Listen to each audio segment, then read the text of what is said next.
Welcome, everyone, to the September 10th episode of the Softlock Podcast. Today, we're going to be talking about crowdfunding in video games. I'm one of your hosts, Jake, and I'm doing excellent today. Jonathan, my co-host, how are you doing? I'm that one sound effect in Lisa the Painful where you get a new party member, but it's like like a cool party member, so it plays a different sound effect. I'll send it to you. It goes. It's awesome. It makes me feel good. It's like I imagine hearing that and giving a big old thumbs up to the camera.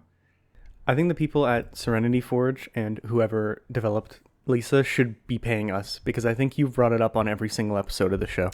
I really like that game. It's a good game. I understand. It's funny. I've been reminiscing on games that I love, and it's up there. It's very much up there.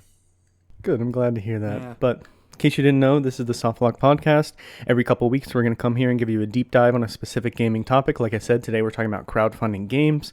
Last week, what did we talk about? I don't even remember. We've done so many episodes now. Childhood memories, yeah. Childhood memories of our games, yeah. And then our next episode, we're actually going to be in person again. Whoa. So if you have any ideas for a topic suggestion that we could only do in person, send that in the comments because we'd love to hear it. But we do an audio-only boxing match. Ooh, slap boxing? That'll be good audio. Yeah, and it's just 2 hours of just like, ow, oh, stop. Yeah. But yeah, you can find us at SoftlockPod on Instagram, YouTube, TikTok, pretty much anywhere on social media, except for Twitter so far. You can also find us on pretty much any podcast service you look for. We're the Softlock Podcast on there. We actually have a new YouTube video up where we went into a modded version of Left 4 Dead 2, which came out in 2009. Can you believe that? Oh, and man. We just ran through a couple campaigns with all these crazy mods on, and Jonathan was nice enough to clip out all the funny moments and put them up there for you. So definitely go check that out.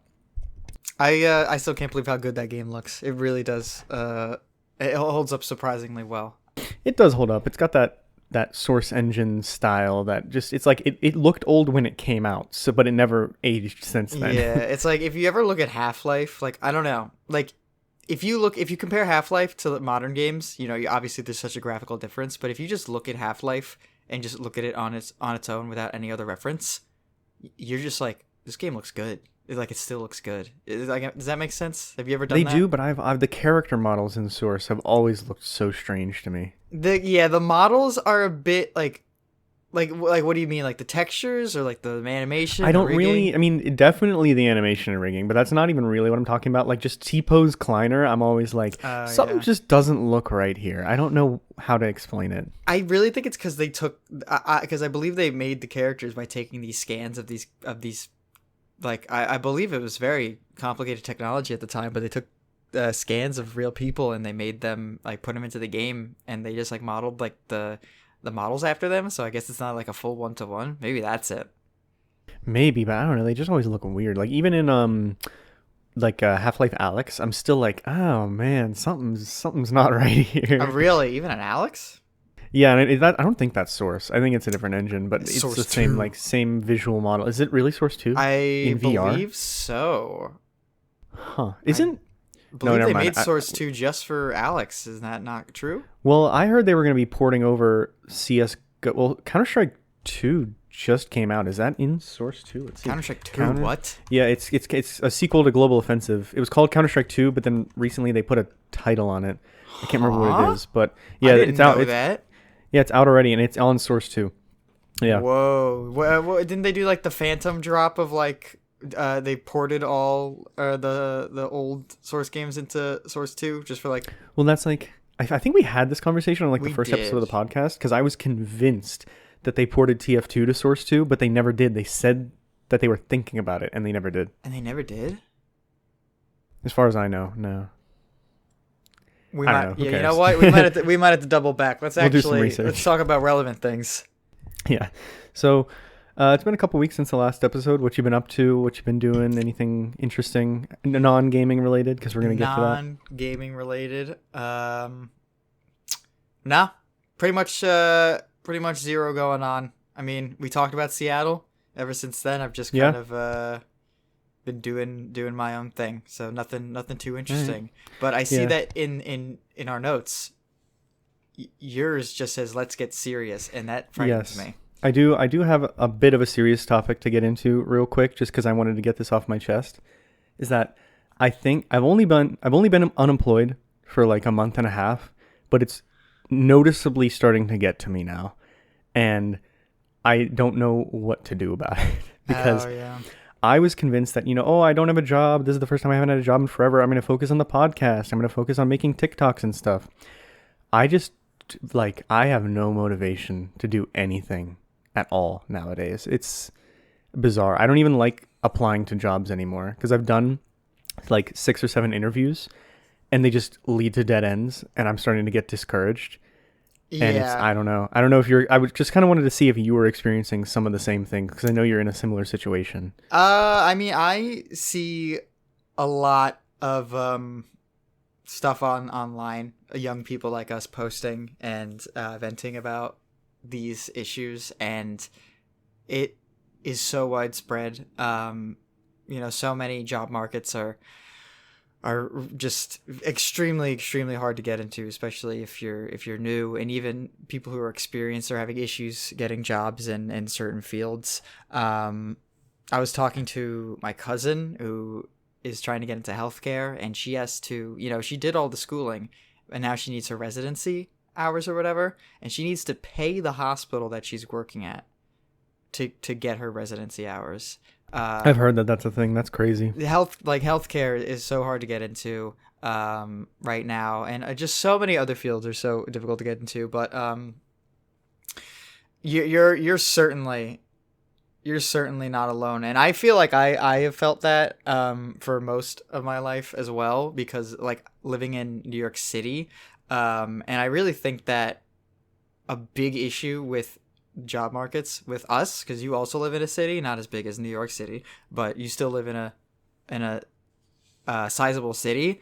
I really Yeah. do think that getting jobs in cities are much more difficult than getting jobs elsewhere, because they have such a big pool of applicants, and you can only imagine how many people, when millions of people live within a couple of square miles of each other, how many people are funneling resumes into one job prospect that looks amazing.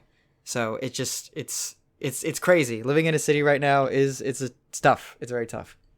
Yeah, yeah. And I don't want this to be like a big mope sesh. You'll notice I introduced the podcast saying that I'm doing excellent today. And that's kind of where I wanted to wrap this around, is that I am very like unmotivated when it comes to making content or applying to jobs or anything.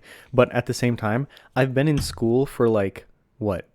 More than 18 years straight, I Yeah. think, or like 17 years straight with like summer break, and that's it. And ever since I turned 16, I've always had a job over summer break. So this is the first time I've had a month straight where I did nothing but play video games and sit around. Yeah. So it is discouraging, but at the same time, I'm actually decently happy. I'm just not motivated. And I don't know if that makes sense. No, I get it. You're not motivated to do what you thought you were probably going to be doing at this point, because you're probably I was burnt out, and I still kind of am like a little tired, because we finished our undergrad program and we just jumped right into the graduate program at our school, and that was a year-long type express program, no stopping.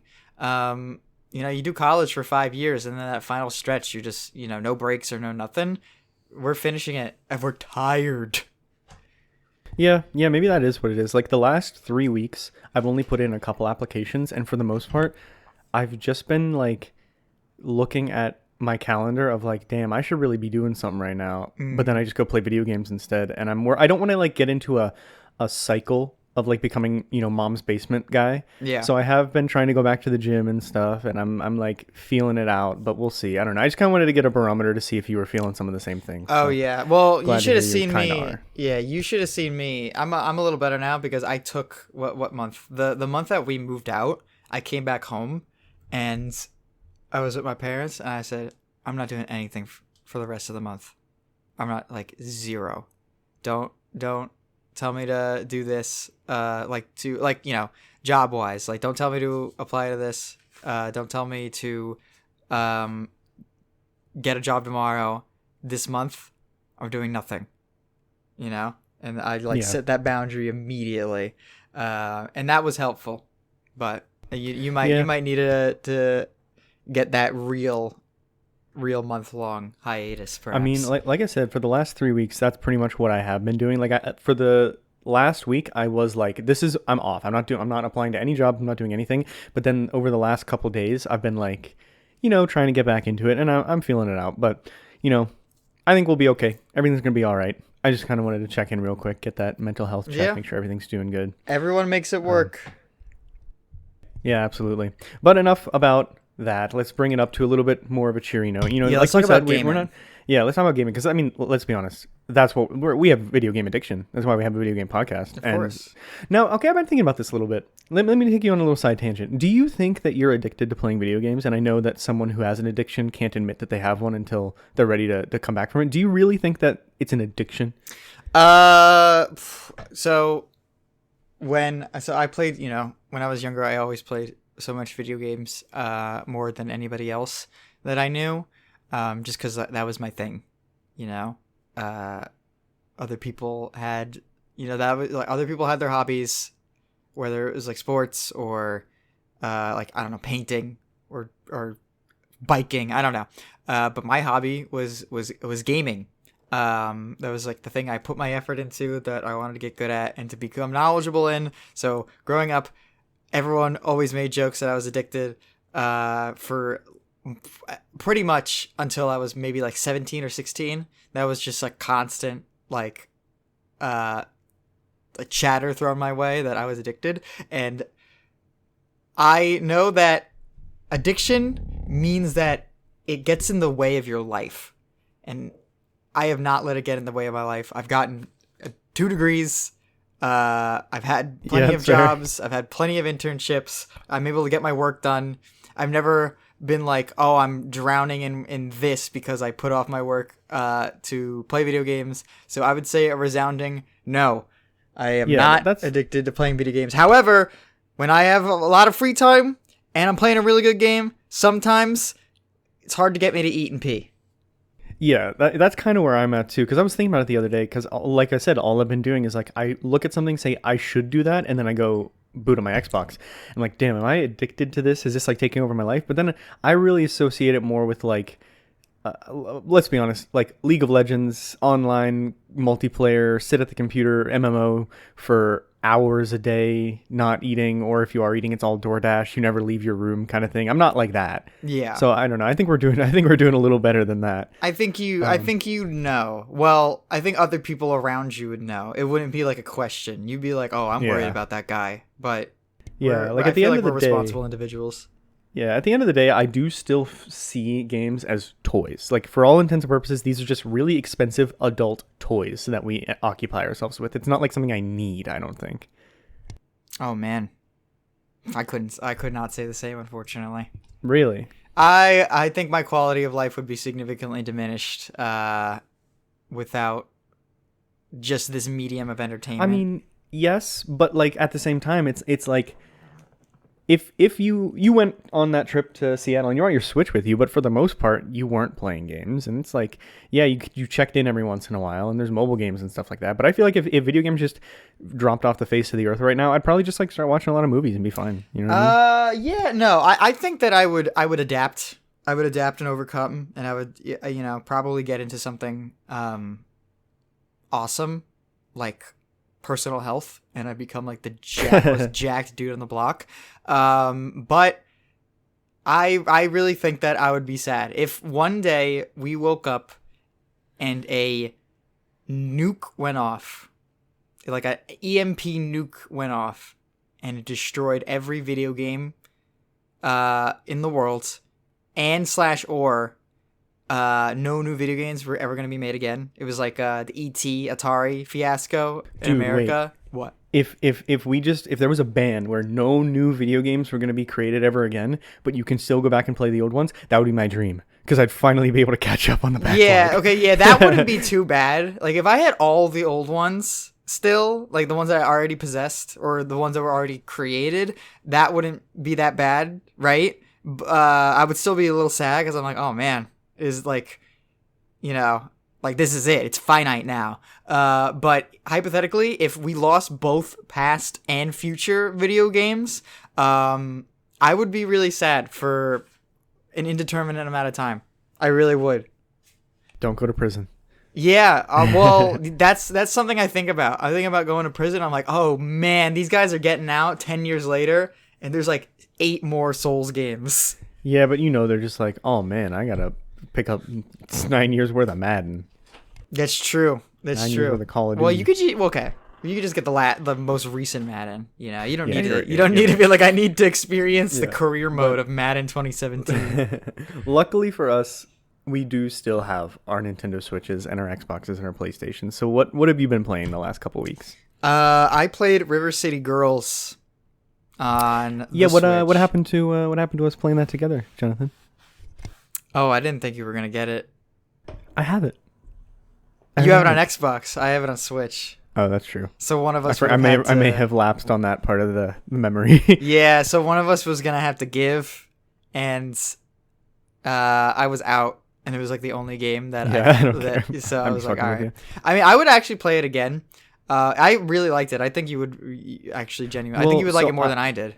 I don't love beat 'em ups. Right. So how is this for someone who isn't big on beat 'em ups? What's this like? It has a funny cast of quirky girls who are kind of rough around the edges.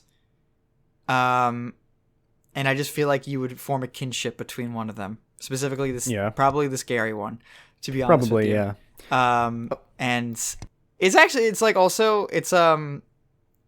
like not hard to handle, I guess. I feel like some beat 'em ups are kind of janky, especially 2D sprite-based beat 'em ups are kind of janky because it's like 2D sprites on a 3D plane, sort of. But it handles very, very nicely. It plays great. Like pretty much no complaints in the gameplay department. And it's just like this fun, lighthearted story with these funny characters, and it's pretty short. So I feel like it's just like a jump in and like, ooh, look at this. So I've never played River City Mayhem, or what is it? River City Ransom? Yeah, River City Ransom. Is it like that? Is it like a sequel to that, or is it just the same character?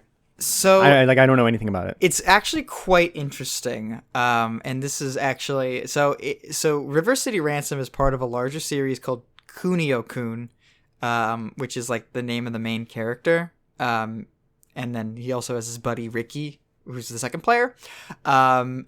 And it's like this long-standing series about this high schooler brawler type going up and beating up like Yakuza crime lords in Japan or River City. And River City Girls is kind of like a reboot almost of the franchise. Like it's a reimagining of everything. So it's all modernized. And they take out a lot of the characters that were seen across the series and just put them in like major or minor roles. And they reimagine them as these more like modern times characters. And I think it was very fascinating to see the new designs and be like, oh, this was a character in like this game in the 90s. What did they look like in this one? And you look at them and you're like, oh, okay. It's like it's almost like an evolution, and I think it's very, very well done. I think there's a lot of charm in how they made the characters, how they evolved them, and it's actually funny. Not like when a game tries to be funny and you're just like, oh, it's like actually pretty funny most of the time. But it's kind of like a reimagining. And they pulled it off very well. So completely unrelated to that, but you triggered something in my brain that I wanted to bring up with you on the last episode, and I just forgot. Oh, sure. You said that it was a cast of edgy girls who are rough around the edges. Yeah, I would say they're rough around the edges. Yeah. Have you heard of a game called The Class of '09? The Class of '09. So I've been seeing it pop up on Twitter a lot. And before I get into this, let me just say, I am interested in this game. I haven't done any research into it, and I feel like it might be somewhat problematic. But I think it's just satire. So let me give you the pitch from what I understand with this game. Is that it's a visual novel that's supposed to make fun of visual novels. and it's set in a 2000s American high school. Oh, shit. I've seen a clip of this where she tries to steal something from a store and a security guard shoots her. Right. Yeah, that's the one that everyone always talks about. Like here's the so it's called Class of '09, the re-up, which I think is like an expansion or like a remaster type thing. Yeah. And below that, the tagline is, steal your mom's drugs and watch her die, save a lesbian from white terrorists, make a suicide pact with an alt chick, go homeless and expose pedophiles, sell crack for community service, and get shot by a mall cop. This sounds like Postal. Yeah, right? Honestly, it kind of does. But I know, who is it? I think Kira Buckland is in the voice cast, and it has like a real voice cast. I was going to say the voice cast, from what I've heard, is quite talented. So I'm kind of interested in this game. I'm going to check it out. First off, I'm going to look up if it's actually problematic or if it's just like shock, like it does all this stuff for shock. And then I'm going to look into if it's actually good. But I think I'm interested in playing it because a lot of the clips I've seen are quite funny. Are you going to stream it, you think, maybe? Oh, no. Absolutely No. I don't want potential employers to see me playing a game with little anime girls who get shot by cops. No, instead we have Squid Plimbus. Yeah, Squid Plimbus from Dark Souls 2. So do you mind if I talk about Dark Souls 2 for a little bit? Absolutely. I would So, love to hear your notes about it. I've been waiting. This has been bottled up in me because every episode of the podcast where I haven't been playing a lot or like the games I were playing weren't really that interesting, I'm like, maybe I'll just talk about Dark Souls 2 this week. But I was like, no, I'm going to hold off until I beat it. And so this week or last week, finally on stream, I've been streaming Dark Souls 2 since April of 2023, which I really didn't think it was going to take me that long.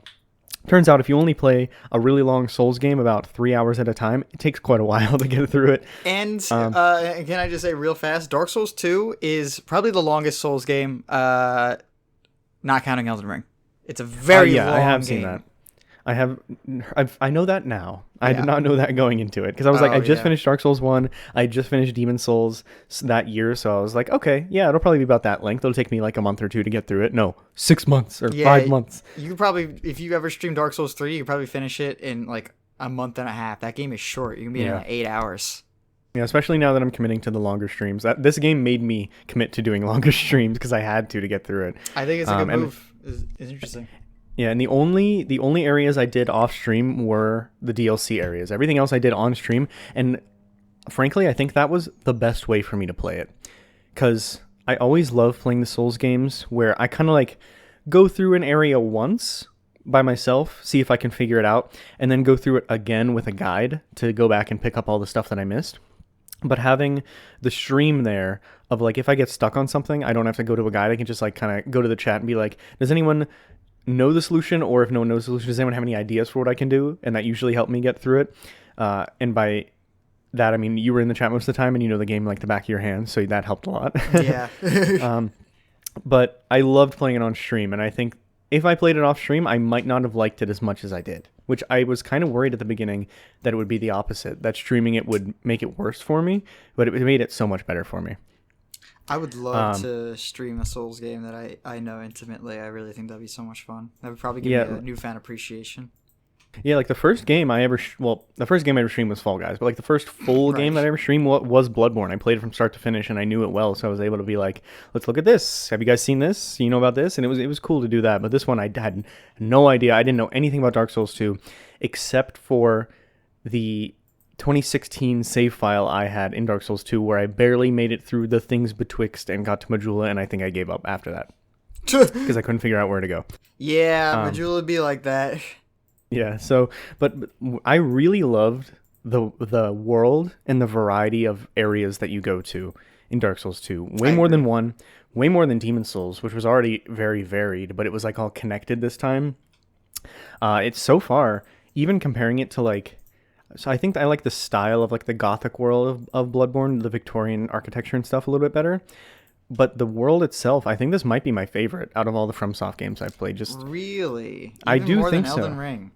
I mean, Elden Ring is kind of hard to beat. I kind of do a weird compartmentalization with the Souls games where we don't count Elden Ring right now. I kind of lump Demon Souls and the Dark Souls series into one thing, and then Bloodborne and Sekiro into another thing, and then Elden Ring is kind of with them. I don't really consider it a Souls game, even though for all intents and purposes it is just Dark Souls 4 but open world. Right. So I guess comparing it to Elden Ring, no, Elden Ring is definitely takes the cake for that one. But compared to the Souls, like Dark Souls, Demon Souls I played, I like it the most by a long shot. Interesting. Why is that? I like it was just the variety. Like, yes, there was a poison swamp. Yes, there was a crypt. Yes, there was a shaded forest. But they all looked much different than they are in the other games, and there were multiple of them. Like, there was a poison swamp, but there was also like a gas swampy area, and then there was a crypt, but there was also like a dungeon, and it was like multiple versions of these things that spin them on their head. I think my favorite area visually was that, I don't know what it's called. You're gonna have to help me on this one. Like the windmill area. Harvest Valley. Harvest Valley, yeah, because that idea of like you're in a windmill and the mechanisms are frozen, not frozen, but like stuck, and whenever you release them, it changes the level and you can go back and do different things. I thought was really cool. Yeah, and then you take an elevator after beating the boss into the sky and end up at the Iron Keep. Yeah, the Iron Keep, which was definitely my least favorite part of the game. Yeah, which sucks because it is so bizarre. I love the Iron Keep, like visually, giant volcano manor. Well, that's I was gonna say the volcano manor was definitely modeled after that, right? I do really like the volcano manor. That was like my favorite part of the game. I'll talk about that later. But yeah, I real quick, like the reason I didn't like the Iron Keep is just the difficulty spikes came out of nowhere. Like in the other. Yeah. In all the other Souls games and all the other FromSoft games I played, there are walls, there are skill checks. Most of them are bosses. Some of them are just hard areas, but even the hard areas have multiple ways to get through them. This was like, and it wasn't just the Iron Keep. There was also a couple other areas where like it wasn't hard because the enemies were hard. It was hard because there were just so many enemies. Yeah. And they all overwhelmed you. There was barely anything you could do to single them out. And that's how you were supposed to get through it. And I did not enjoy that at all. Some people call it Gank Souls too because of that. Yeah. Yeah. Really? Okay. That makes sense. I mean, it is like, it was few and far between. It wasn't the whole game. It definitely didn't take away from my enjoyment of it too much. And then the last thing I'll say is that I really think that without Dark Souls 2, Elden Ring would not get as much praise as it does for its combat and bosses, because I really see I've played a decent amount of Dark Souls 3, and it definitely is just built off of, combination of 1 and 2, but Elden Ring is so much like Dark Souls 2. Do you agree with that? Yeah, I think that it does take a lot of inspiration from 2, obviously with the power stancing and stuff, and it takes the Ashes of War from the weapon arts from Dark Souls 3.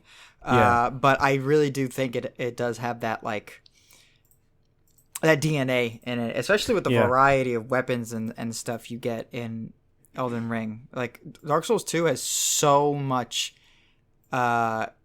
so many weapons and armor and stuff that I really think that I actually think I read somewhere that Dark Souls 2 has like over like a certain percentage more of equipment than both of the Souls games for some reason, and I do think that mechanically some of that DNA is in Elden Ring. Absolutely. Yeah, like especially with the power stancing, but then also with the bosses. I really liked the bosses in this one, and it's just typical, FromSoft level of. There's a couple gimmicks, there's a couple things you have to download and learn and everything, but most of the bosses were like really well kitted in a way that I wasn't expecting. Like, what's that boss? The Furnace Demon or something? Oh yeah, the he gave me a run for my money. Fume Knight? No. The dude who is like he's like his stomach is a big. Oh furnace. yeah, Smelter Demon. You're right. Smelter Demon. That's right. Yeah, Smelter Demon. He gave me a run for my money, but I loved that he had long range, short range, and then they did this thing that I know they do in some of the other Souls fights, but this stuck out to me as most of the Dark Souls 2 fights, where a lot of their moves were modular, where like let's say there's a combo they can do of like 4 swings, and you have to get the timing down to dodge all 4. Sometimes they might only do 1, or sometimes they might only do 3, and there's not really a tell for it. You just kind of have to know. Like, you just have to assume what they're going to do, and that was interesting to me. I like that a lot. Smelter Demon is, I believe, a fan favorite. He's one of the bosses that I do the worst at for some reason. I can just never get Smelter Demon correct. And I think he was so popular that in the Iron King DLC, there's a secret area or a side area. Maybe it's not that secret. It's like probably the hardest run. It's kind of secret. Oh, you know what I'm talking about? Oh yeah, I did the fight, and that one was way harder. Yeah, blue smelter demon, and then you go to the I don't know if you found this guy, but you go to the guy who converts the boss souls into weapons, and you power stance the red smelter demon sword and the blue smelter demon great sword, and you just go to town. That's awesome. Yeah, I've seen many builds like that, and you have like 120 pounds of weight on you or something. Nice. But yeah, no, I loved almost all the bosses I fought. I loved most of the areas. I even like the story now that I've learned a little bit more about it. It's just, Dark Souls, but it's a little more interesting than before. But I mean, like I said, it influenced Elden Ring so much, which right now is my favorite FromSoft game, and I know you just finished it, so I'm gushing about one of your favorite games of all time. I'd like to hear you talk about one of mine. Yeah, so I'm pretty much it was very strange hearing you talk about it, because a lot of the points you were making, I was like, oh damn, this sounds like my experience with Elden Ring. Like I said, I got so much Elden Ring playing this one that I was shocked. I really did like Elden Ring. But I do think, here's the thing that I realized. I was like, I don't think any Souls game is perfect. I don't think any Souls game I finished it and was like, oh no, there's so many problems with all of them. Yeah, except maybe Sekiro. I do think Sekiro, which I haven't played. So I think you have to get on that. Sekiro is, I can't think of many flaws with Sekiro. I love Sekiro so much. And maybe Bloodborne. I can't think of a lot of big issues with Bloodborne off the top of my head. Usually when I think about, like, if I can think of a game and go like, oh yeah, that's a problem. It's like a big problem. And Dark Souls 1, 2, 3, Demon Souls, Elden Ring, all off the top of my head, I'm like, oh yeah, there's like this, and I fucking hate this. But it's still a fantastic game, and I really did love Absolutely. it. I did. It's like when something is so good that even its flaws don't necessarily bring it down. Yeah, and it's one of those games where, honestly, the first time I play a Souls game is I like it the least. Every time I start and play a Souls game for the very first time, my virgin experience with a game, I leave it and I go, I didn't really like that as much as I thought I would. And it's only when I go back and I play it again is when it really, like, the Lego piece fits in and the stars align, is when I'm in it. Dark Souls, the Souls series is one of those games where the more you play it, the better it gets. And that's something that I really love in video games, because I know a lot of games feel like the more you play it, like, the worse it can get sometimes. I've had this weird feeling that sometimes when I get too good at a game, I like it less. But these games in particular pose like a certain challenge and have certain mechanics that, like, the more I learn about it and the better I do, the better I like feel about it.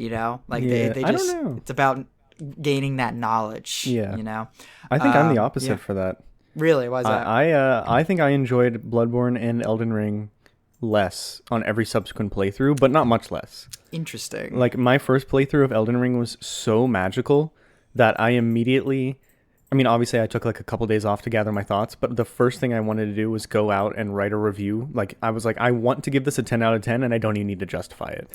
And then every time I beat Elden Ring 3 times, I beat Bloodborne 3 times. And every subsequent time I'm like, I'm not enjoying it less.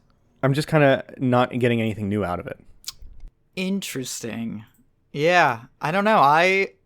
I feel like I get something new out of it, because I really, every time I replay a game, I try to experience it in like a vastly different way. I might actually start a second playthrough of Elden Ring earlier than I thought, because I want to play a paladin type character. I made a Clary Sage, and he looks awesome, I think. So what? Yeah, tell me, what was your build for Elden Ring for most of it? Oh, I didn't really.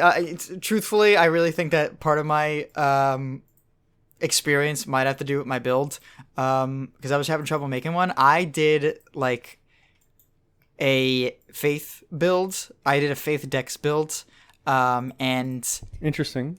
Yeah, and I was like I had like fire monk outfits on, like an outfit on for like most of my playthrough, and I was like really speccing in those a lot of like elemental spells. So I had a ton of fire spells and like black fire spells, and then I kind of messed around with lightning. I got some lightning spells and some dragon lightning spells, but I finally settled in my niche with frenzied flame spells. I had the frenzied flame seal, and I upgraded that like fully, and I had like a really great faith scaling on that seal, and I think that the frenzied flamed eye beam on an unsuspecting enemy did like 1,500 damage. Oh, yeah. It was awesome, and it has such a long range. It does, and it's such a cool animation too. It is a really, really cool animation, and yeah, and I just liked like the Frenzy Flame thing so much, and like learning more about it, that I just went for the Lord of the Frenzy Flame ending, and it was awesome. I really liked it. Yeah, on my most recent playthrough, I did a Strength Faith build where I did Frenzy spells and Dragon spells, and that was really cool. Yeah. Did you mess around with any of the Dragon spells? I did like the Red Lightning Dragon spells. Like any of them? There's a bunch of them.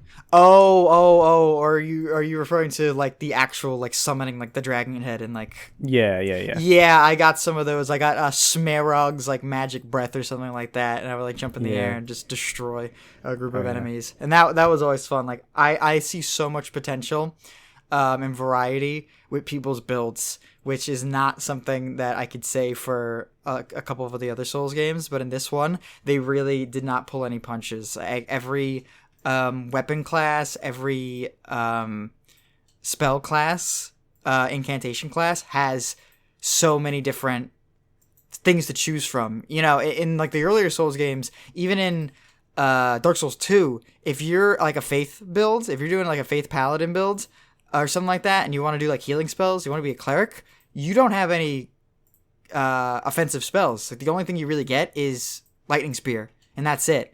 But Elden Ring gives you so many options no matter what you do, and I love that. I love that so much. I love it so much. Yeah, that's definitely my favorite part of the game. It's kind of overplayed at this point, but I gotta ask, did you do the Halig Tree and fight Melania? No, not yet. I think I'm gonna get to that. So I really, man, when I got to Lendel, there was like a 3-day period where I really did not like Elden Ring, and I did not like playing it, because I do think Elden Ring has some of the most bizarre design decisions that I've seen From Software do, which is, you know, that's a testament, because From Software is kind of known for dropping just weird design decisions where you're just like, what the fuck, why'd they do that? But the fact that it was on, you know, 100+ hour game, I saw them so frequently. The fact that there's so many dual bosses, like dual bosses, is insane. I feel like half of the optional bosses are a dual boss, and I went to Lendale, and every enemy was just kicking my shit in. I had to upgrade Vigor, even though I was trying to do like a mage type build. I was like, all right, I want to spec my points into spellcasting. You know, it was like mandatory for me to upgrade Vigor. And it was just some of the strangest balancing issues that I was having. I felt like everywhere I was going, I was just getting my shit rocked, and I was really upset. And then I just realized I kind of just had to be like, you know what? This is not Dark Souls. I'm going to do a spirit summon. And then suddenly the game became so much more tolerable. Wait, you went all the way to Lendel without using any of your summons?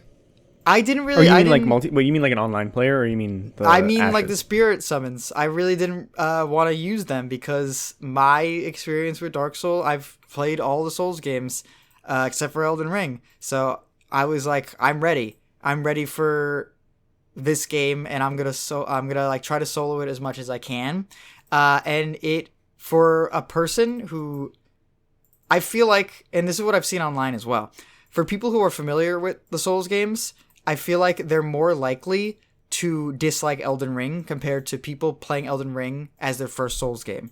I feel like people who start with Elden Ring are going to love it unconditionally from beginning to end, no matter what. And I've seen that from a lot of people. But people who are familiar with the Souls games are more likely to complain about it, is what I've noticed. And I was one of those people for a little while. I was like, what the fuck? It felt like their design, like their actual gameplay design, was lacking because it stretched too thin. But I kind of just had a change of mindset, and I understood it, and I liked it again. I really did. That is crazy that you went all that time without using any of the summon ashes. That's nuts. Because the game's like built to use them. Like yeah, and I'm sorry. I said what you were saying. No, I was just saying like that's part of the reason why there's so many dual bosses is because they expect you to have a little friend on the field. Yeah, it's true, and I guess every boss wants you to do that. But I really like some of my best feeling moments has been like in gaming has been when I figured out that Dark Souls boss. I figured out that Bloodborne boss, and they've been killing me for an hour, and I finally wrecked their shit. But a lot of the bosses, particularly like the big main bosses, I was stunned. I was like, I can't imagine doing this solo. Like fighting Godfrey, and then he turns to Horaloo. I was just like, what the fuck? How am I supposed to do this solo? And what is it, Morgott and stuff like that? I just could not even imagine doing it solo. But well, so see here, if I could jump in, I did everything there is to do in Elden Ring. Like I have the platinum trophy, but yeah, on my first playthrough, I did every single thing. So I was kind of taking it as if I got stuck on a boss for too long, I just go to a different area and do something else. So by the time I got to Lindell and stuff like that, I think my character was just so over leveled and jacked that those bosses, they just seemed like regular level Souls bosses to me. That's what I've also seen. I've seen people are able to really compensate by being over leveled. I see a lot of people getting through the game like that, and that's fine. But it's just, it wasn't the way I played it. So it was stunning to me. And the way I also played it was that I did the side stuff first, and then I went to the boss. And for some reason, that wasn't enough for me. And which is really bizarre, because I really thought I was very good at these games. But I think that the way they went all out with the difficulty, I believe. And not even just like the dual bosses and stuff like that. The actual boss design, there's so many delayed and oh my God, irregular attacks. And at first, I really hated that. Because it felt like cheap in a way. I feel like when you're mad at Elden Ring, it feels cheap. That's how I felt. I felt like it was just like a cheap experience when I was getting really mad. But as I spent more time with it, and I was getting accustomed to it, I realized that it was still good. It was just something I wasn't used to, because they've been doing the same thing for, I don't know, over 10 years, like over a decade, and now they're changing it up in such a massive way. I was like, what the fuck? But I got used to it, and I really did. I doubled back, you know? I really hated it for like 3 days, and then I went, all right, it got me back. I'm good. Nice. All right. I was very passionate about that. Sorry. No, you're good. I wanted that. Before we get to closing thoughts on Elden Ring, what was your favorite boss? My favorite boss? Oh man. I really did like Praetor Rykard, man. Wait, I know we just talked about this, but I'm trying to remember what his moveset's like. I'm gonna look him up real quick. Oh, I don't. He's the snake. The snake. Yeah, he's the god-devouring serpent, and then he lifts up his snake head, and he has a face, and he pulls a sword out of his throat. Yeah. I thought it wasn't even like it wasn't even like a good boss. It was pretty much like Yorm the Giant from Dark Souls 3, or like what is it? The Storm King in Demon Souls. It's like kind of like a gimmick boss. You get the sword, and then you just gotta do that one thing, and it's just kind of like a bolstering moment of you being like, just beat the shit out of him. Here's the thing you need to do, like to beat the shit out of him. Just do it. No like strings attached. But the way they went about doing it, like there's just this giant snake in this beautiful arena. It's probably the best looking area in the entire game. I don't know what they did, whether it was like the lighting or just like the colors or something like that, but that arena looks so graphically better than every other area in the game. and the reveal of him lifting up his head, and it's Oh, yeah. his face, and he pulls out the giant sword, and you do like the second phase. Holy fucking shit, that was awesome. And the lore of him, if you've been doing the Volcano Manor quest and stuff, I Yeah, think it's the really interesting. actual Volcano Manor quest line was also very interesting as well. So it was like, here's this cool boss. It's a gimmick, but it's still like cool and it's fun to play. Tied to this interesting quest line, this kind of like mirror image of the Round Table holds, but they're against the Golden Order and like the Greater Will and stuff. And it's like there's like these sinister tones to it and everything like that. I really did adore it. And just the last thing I'll say, I did summon my plus 10 mimic tier to help me during the fight. So it was just me and then another me with the God slaying serpent spear or the serpent slaying spear or whatever, and just going to town on him. It was just awesome. It was great. That's awesome. Did you fight Dragon Lord Placidusix? No, I missed him. I think I'm going to go back and fight him, but I missed him. I don't know how I missed him because I did all the other... Oh, he's very well hidden. Yeah, I've heard. There's a lot of really, really well hidden areas, and they're not just like little small areas too. But I love that. I like, I had to go out of my way to figure out where deep root depths were. Mogwin Palace. I forgot about that. That's good too. Mogwin Palace. I really love the scale of the game. I really, really do. All right. Oh yeah, I brought up the dragon because that's my favorite boss. You got to fight him. He's really cool. I think I'm gonna have to go back to fight him. But runner up, probably Horaloo. Not Horaloo even is Godfrey. good. Not even Yeah. Godfrey, Horaloo. And I didn't even like have fun fighting him, but just watching him do all these wrestling He's just moves. a wrestler.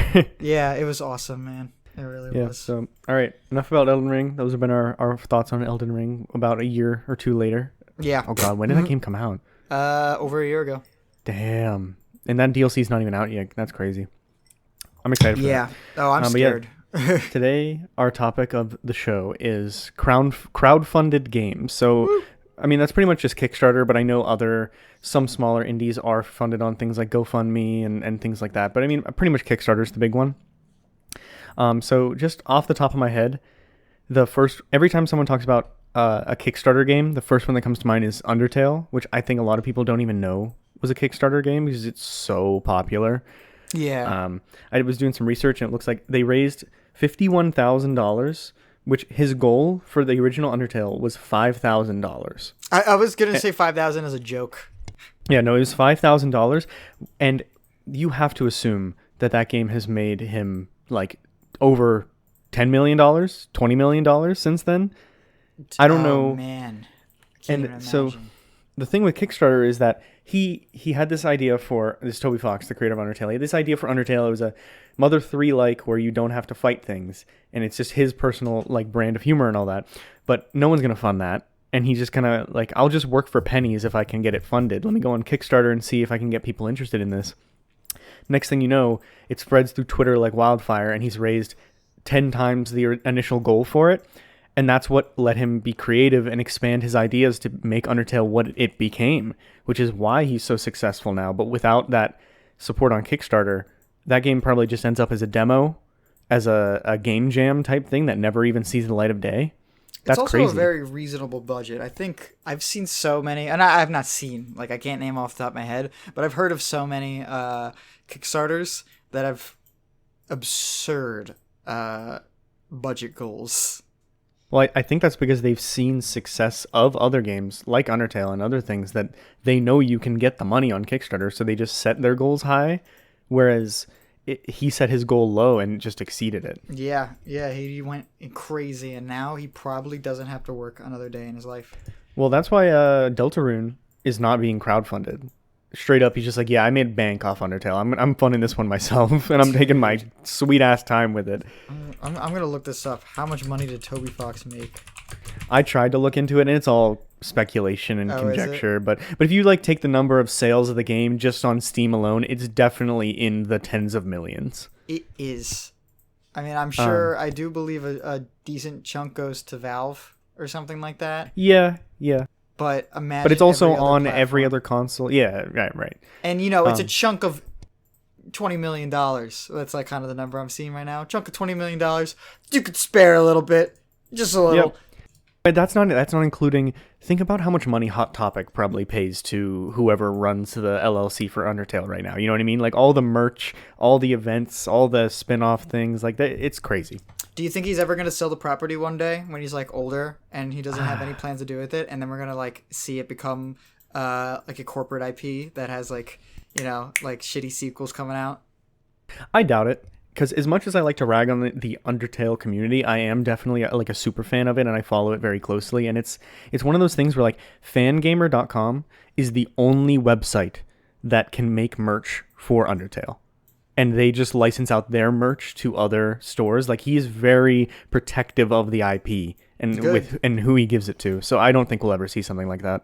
Yeah, some people really do need to be protective with their IPs to avoid evil hands to come upon. Yeah. And same with like Doki Doki. They also do the same thing, which that surprisingly not a crowdfunding game. I would have expected that because it just kind of came out of nowhere. Well, yeah, the guy who made it, Dan Salvato, he's kind of a nut, like in a good way. He kind of just like creates like crazy shit that is mechanically amazing. He made 20XX for Melee. He made 20XX for Melee. Yeah, he was a Melee guy. And I think, what else did he make? He made something else. I'm not sure, but at one point he had the speedrun world record for Yoshi's Story. I know that. Oh, yeah, he did that. Yeah, that's honestly, that's probably what I was thinking of. Yeah, but whenever I say when I say Kickstarter games, what comes to mind for you? Oh man, so I have no history with Kickstarter actually, but I know of. I hear about the Kickstarter games once they're released. Once the game is released, then I like learn about it because I see all those videos where it's like this blank failure or whatever. And I like the three that I wrote down for discussion today was Yogg's Ventures, Mighty Number 9, and Bloodstained Ritual of the Night. And you know what? I'm gonna pose a choose your own adventure right now.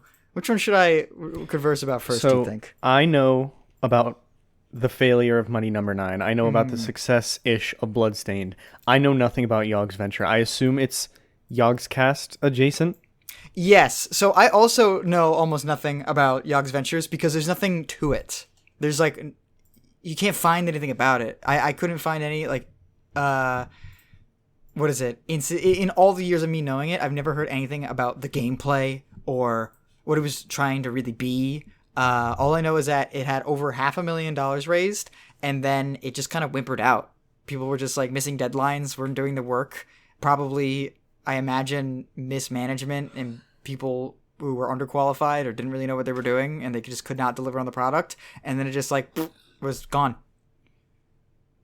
I'm trying to look it up right now. It doesn't even look like there was ever like did they ever have a playable game? I don't believe so. I think I might have seen a single video of it once, but my memory of it is like a foggy dream. So I truthfully might have made it up because I'll tell you I couldn't find anything about it.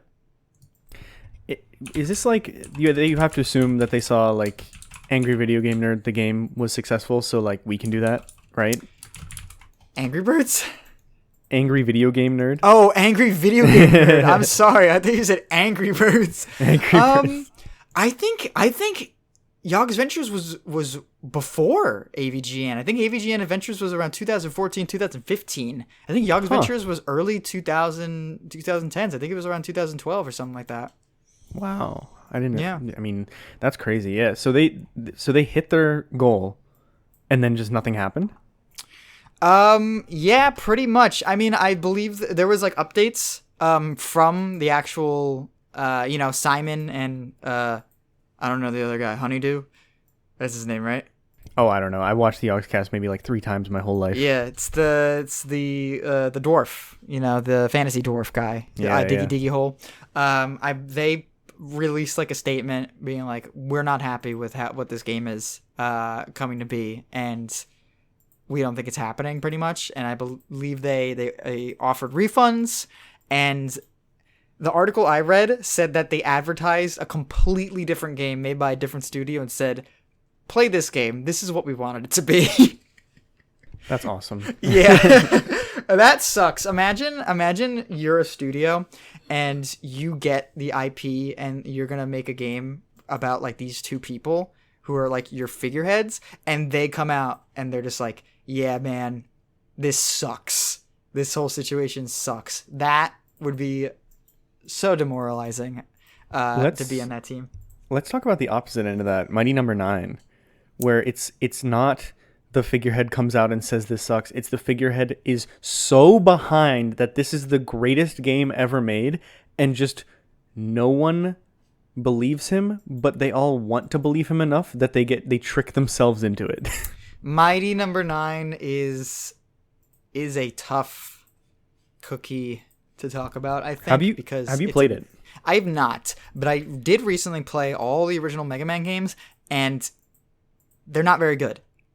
Like half of them, I was like, finished it, and I went, oh boy, that sucked. But you know, half of them are fantastic, and I can only imagine that, you know, you're gonna reboot a franchise that's extremely hit or miss. I'm not that surprised that this is gonna be a miss, you know? Yeah, so I played Mighty Number 9, and as someone, I've only played a few Mega Man games, I think 2, 3, maybe 5 or 6, I can't remember which one, and then X 1 and 2. Right. Mighty Number 9, it gives me the same vibe that I get from Mega Man 11, in that I just think it's so soulless and lacking in the character that made those games special. But unlike Mega Man 11, the design is bad. Yeah, the design is bad too. Like the art is bad, the sound is bad. The big thing for me was that the hitboxes were bad. That was like the biggest thing that stood out to me. Like I would try and like, it would look like my character landed on something, but he didn't. Or I would try to hit something, but it didn't work, even though it clearly should have. And that kind of ruined half the levels for me. Yeah, and that's a problem that was in lots of the Mega Man games. So, you know, that's the thing. I've never played it. I don't really have a desire to play it because I still have all the X games to play and Mega Man 0 to play. So Mighty Number 9 is not on my list. But I can imagine playing it and going like, yep, it's a Mega Man game. Yeah, I guess you're right. I don't really know much of the flaws of Mega Man because I just remember them vaguely. But I guess it probably does share a lot of that. But the thing is, it was 3D, right? And it was like 3D, it was 2D. It was 2.5D, right, where Mega Man until 11 was not that. And I think you get away with some of that stuff whenever you're pixel art, because the pixel art looks good. Mega Man was 3D models on a 2D plane. What do you mean? For when? For what? Mega Man 11?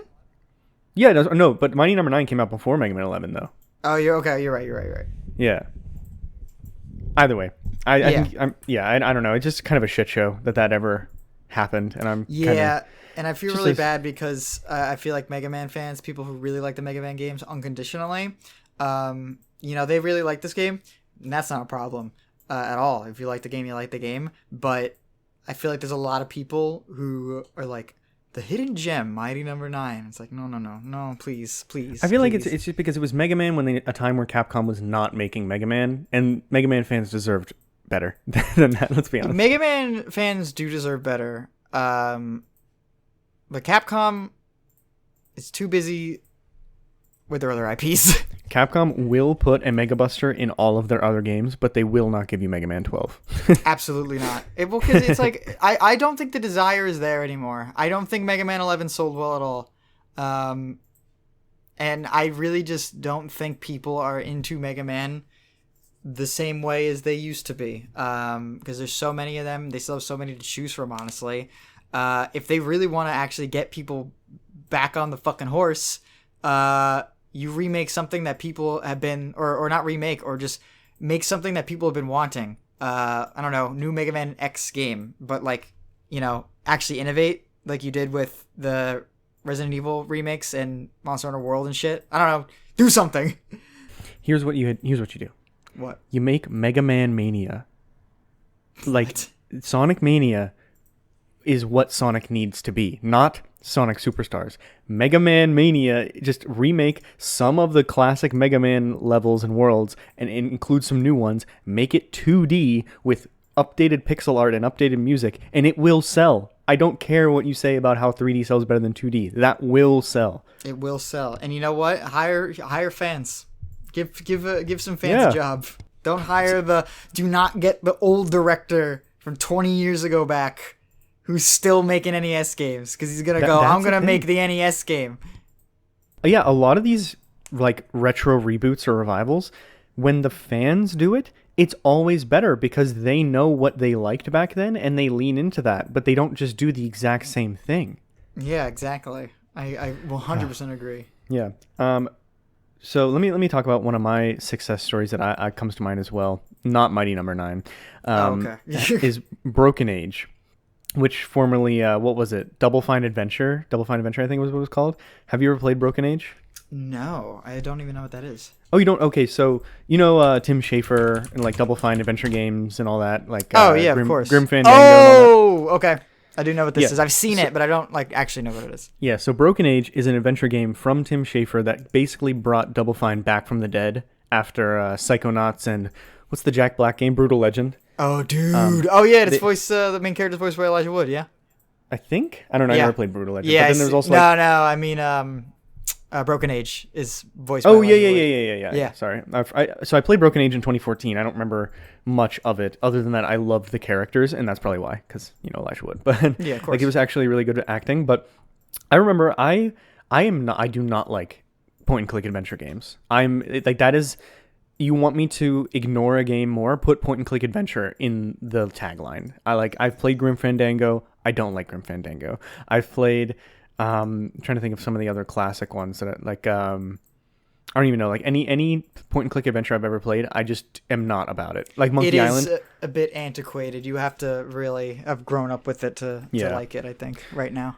Yeah, and like the old Monkey Islands, I've tried them. I do not like them. But when I didn't back Broken Age or Double Fine Adventure when it was called that, but I appreciated the story. They did a big marketing push around like, we're Double Fine, we're Tim Schafer, we're the ones that started this genre and we want to push it forward. Come support us if you like this genre and help it from not going extinct. And I thought that was really cool. And they raised a lot of money. They raised over $3 million for this game. And then it came out, and I saw it on Steam sale one day, and I was like, you know what?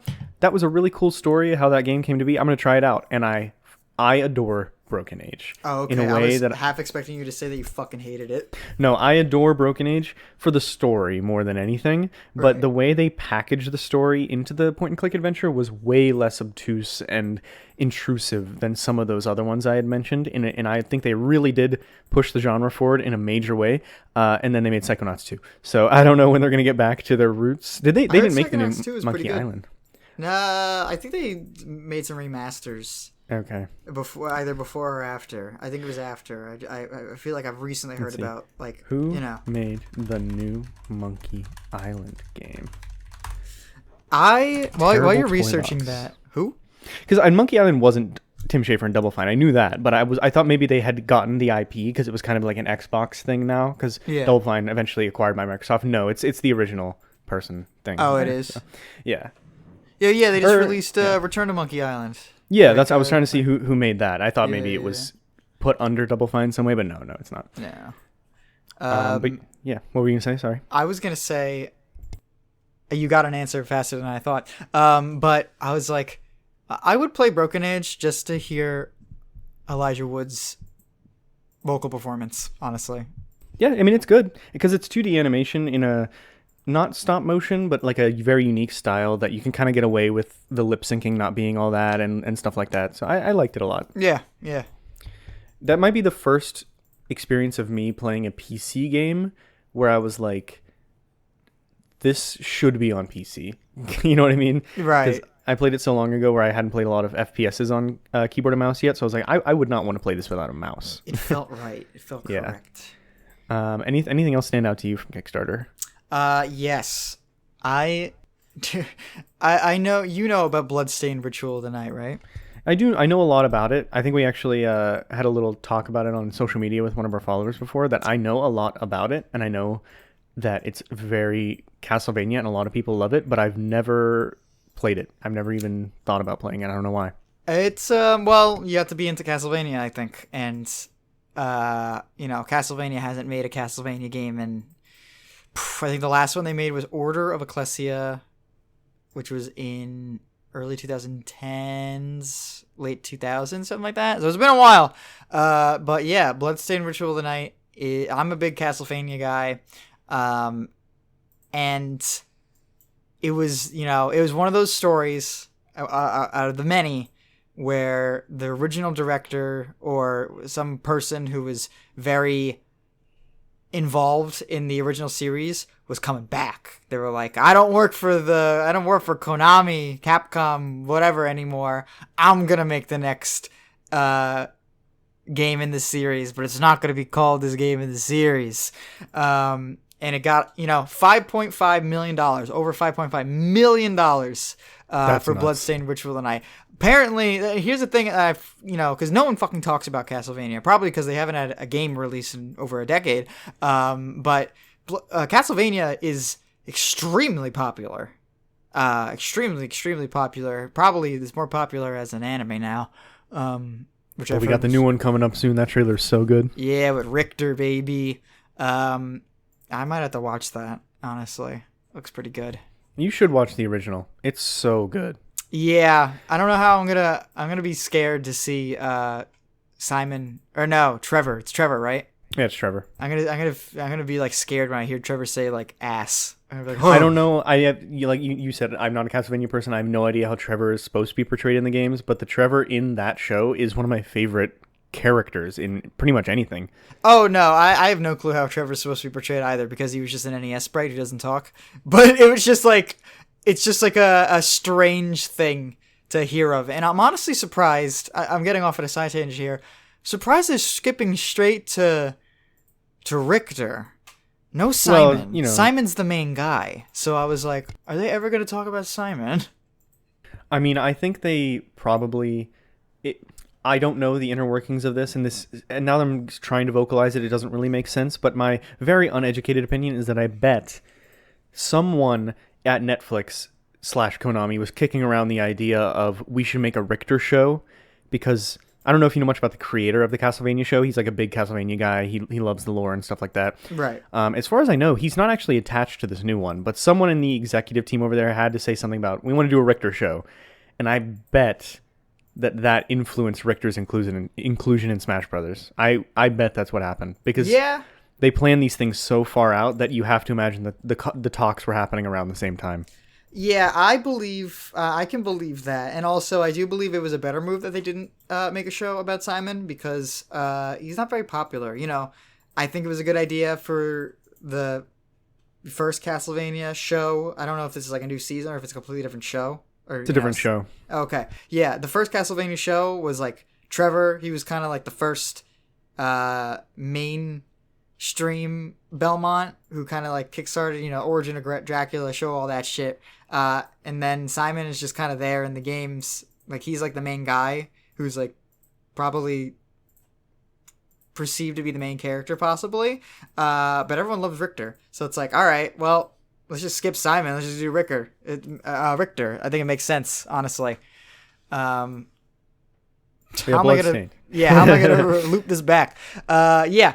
So I don't know if you remember this, but in Bloodstained, just a Castlevania guy, Castlevania director, I believe, and he was making this game. And it really is like exactly like a Castlevania game. It's 3D graphics, but it has the Metroidvania style, the abilities, the weapons, has everything. It's a Castlevania game through and through.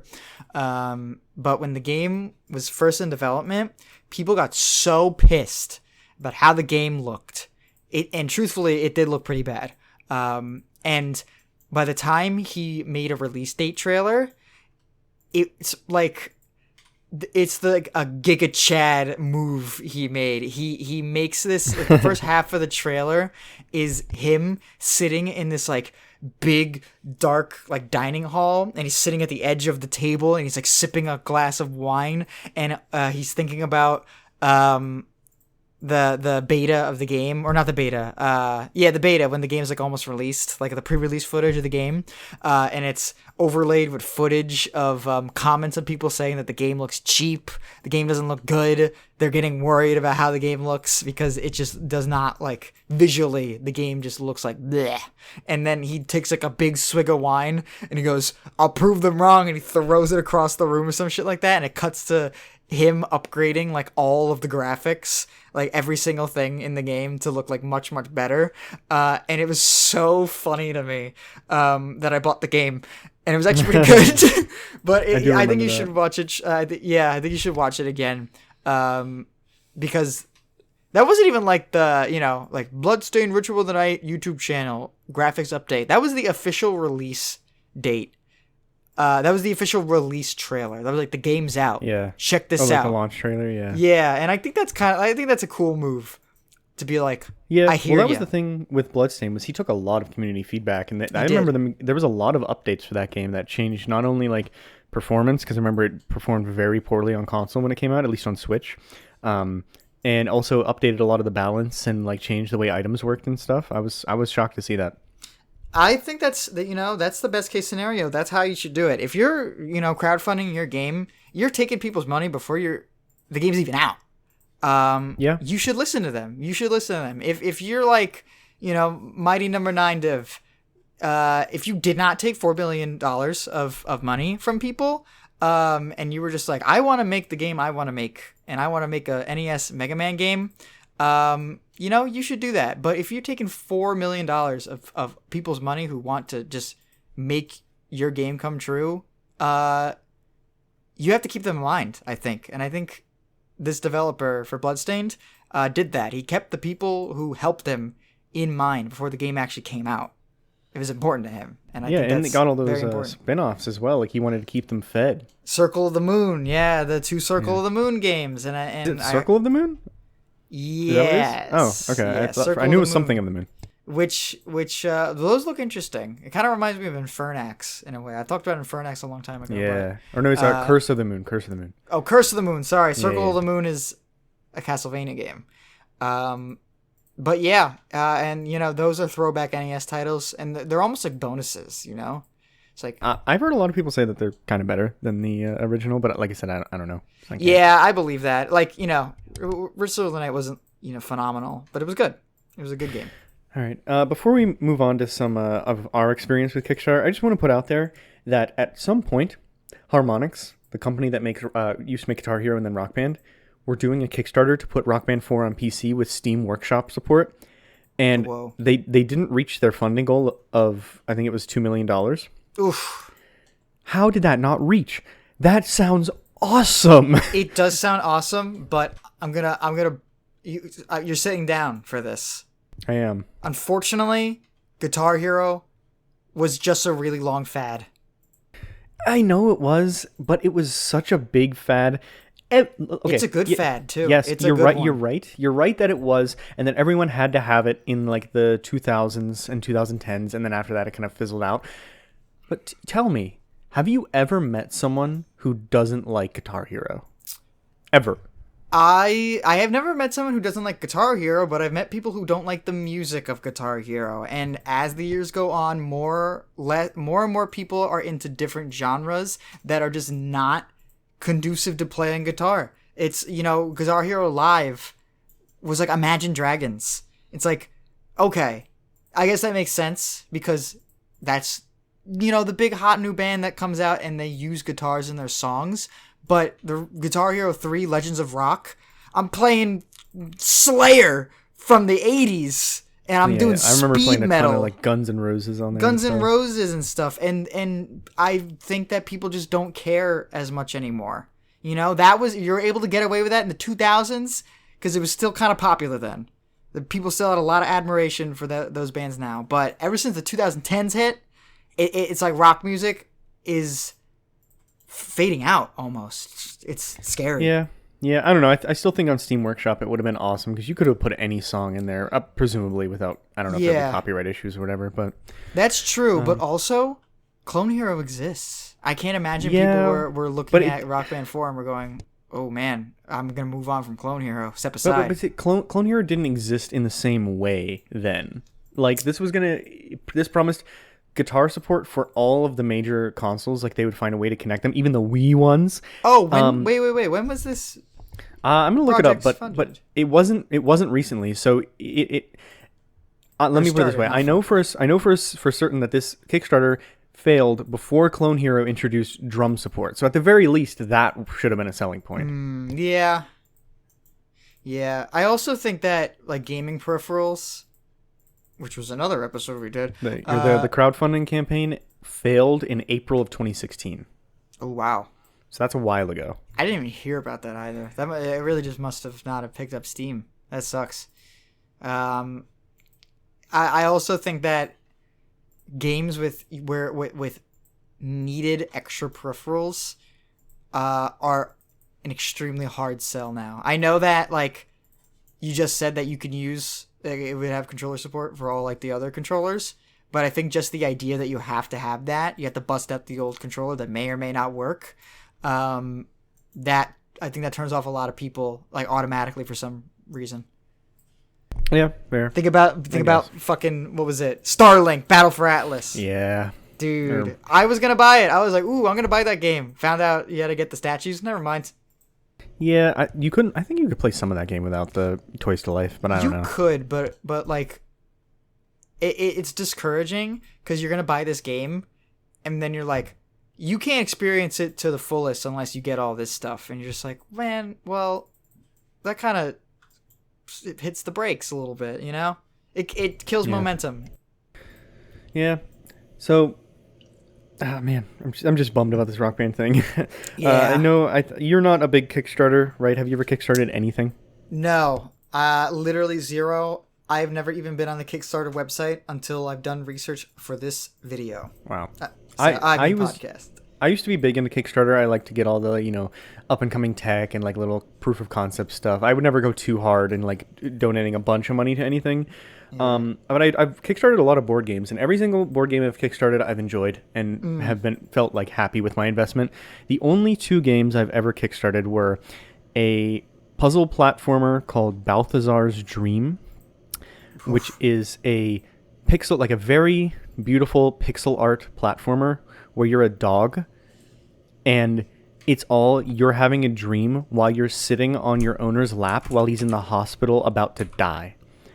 And I was like, my dog had just passed whenever I saw this trailer come up, and I was like, oh man, I gotta get this. I gotta get this. Not very good.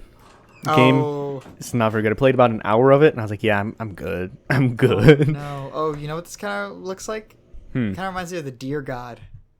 What is that? Never heard of that? Interesting. I thought a lot of people heard of that. Deer God is, I honestly, I can't even tell you. It's like this. All right. I'll look at the Steam page right now. Dear God is a breathtaking 3D pixel art adventure that will challenge. Holy shit! What the fuck? I'm gonna restart this.